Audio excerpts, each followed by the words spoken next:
Interrogé sur l'affaire Patrick Poivre d'Arvor, accusé d'agression sexuelle, celui-ci a assuré que personne n'était au courant de rien à l'époque. En 2021, plusieurs femmes ont porté plainte contre Patrick Poivre d'Arvor pour agression sexuelle et viol, avec 90 témoignages et 17 plaintes formelles. Robert Namias, ancien directeur général adjoint de TF1, a exprimé le 8 mai 2024 sur France Inter que la seule solution au problème PPDA est le procès, tout en niant la connaissance préalable des faits au sein de TF1. Benjamin Castaldi a contredit Namias sur C8, affirmant que les agissements de PPDA étaient un secret de polichinelle au sein de TF1, connu de tous dès 2008. Une affaire qui a fait grand bruit. En 2021, plusieurs femmes portaient plainte pour des faits d'agression sexuelle et de viol contre Patrick Poivre d'Arvor. Si 90 d'entre elles avaient témoigné contre l'ancienne star de TF1, 17 d'entre elles ont porté plainte, dont 8 pour viol et 2 mineurs au moment des faits. Mercredi 8 mai 2024, au micro de France Inter, Robert Namias, ancien directeur général adjoint de TF1, a accepté de s'exprimer sur cette affaire. L'histoire de PPDA, que je trouve absolument abominable et tragique, et en même temps encore une fois, je l'ai déjà dit il y a 2 ans donc je le dis très brièvement, mais on a toutes les raisons de croire les témoignages qu'on a entendus, qu'on a lus et qu'on continue d'entendre, a-t-il d'abord indiqué. Robert Namias, c'est absolument faux.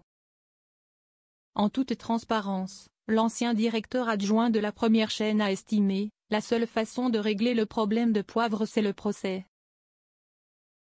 Il y a encore matière, ne serait-ce parce qu'il y a un dossier qui n'est pas prescrit et parce que, à cette occasion, il pourrait y avoir de nombreux témoignages à la barre, avant d'ajouter, je pense que s'il doit y avoir une vérité, elle ne peut qu'éclater dans une salle d'audience.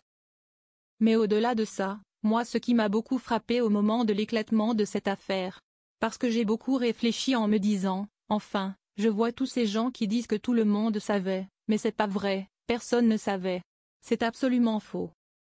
Alors qu'il assure n'avoir jamais rien vu, Robert Namias a précisé, le côté drague, séduction mielleuse etc. bien sûr tout le monde le voyait. Mais on ne parle pas de ça, on parle de viol, d'agressions sexuelles les plus dégueulasses. Ça non. Est-ce vrai, est-ce faux, ça je n'en sais rien, mais en tout cas ce qui est sûr, c'est qu'on ne savait pas. J'ai été très agacé par l'idée que tout le monde savait. Encore une fois, non. Benjamin Castaldi, tout le monde le savait très bien. Face à Léa Salamé, Robert Namias a ensuite assuré croire les femmes qui accusent Patrick Poivre d'Arvor. Totalement.